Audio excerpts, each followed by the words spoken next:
Hey everyone, it's David here. Thank you so much for joining us for another 3-minute devotional.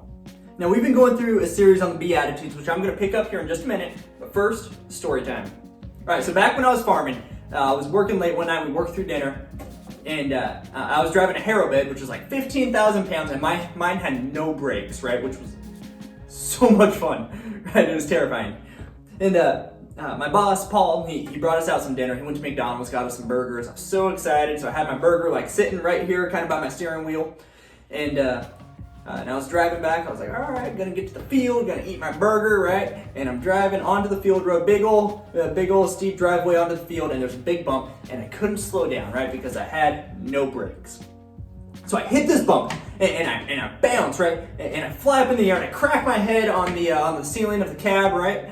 And while I'm still, I kid you not, midair, I watch my burger fly out the window, land on the ground right underneath my tire, and I watch myself run over my burger. And that brings us to Matthew chapter 5, verse 4. Blessed are those who mourn, for they will be comforted. Of course, this is a very silly example, right? I'm mourning over my dinner getting ran over. But we live in a world that mourns. We live in a world that gives us cause to mourn, where there's death and sickness. Maybe you're mourning because after all these years you're still single. Maybe you're mourning because you just received a terminal diagnosis from your doctor, or you just got laid off. And you found out that you're sterile and you can never have kids of your own. But blessed are those who mourn, for they will be comforted. Hebrews tells us that we have a high priest who can identify with us in every way. See, Jesus, he walked on this earth, and he understands what it's like to be single. He understands what it's like to lose a loved one. Right? He wept over the death of Lazarus. He understands sickness and death. He understands. And this is why he is our great comforter, because God in heaven, right, he stepped down. He stepped down to earth and he walked he walked with us.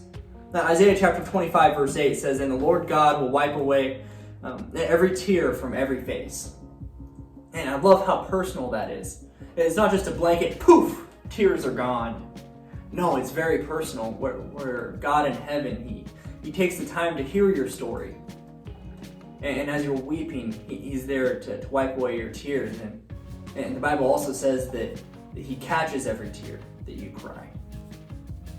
See, our God is so personal like that. Revelation 21 verse 4 says, "He will wipe away every tear from their eyes, and death shall be no more.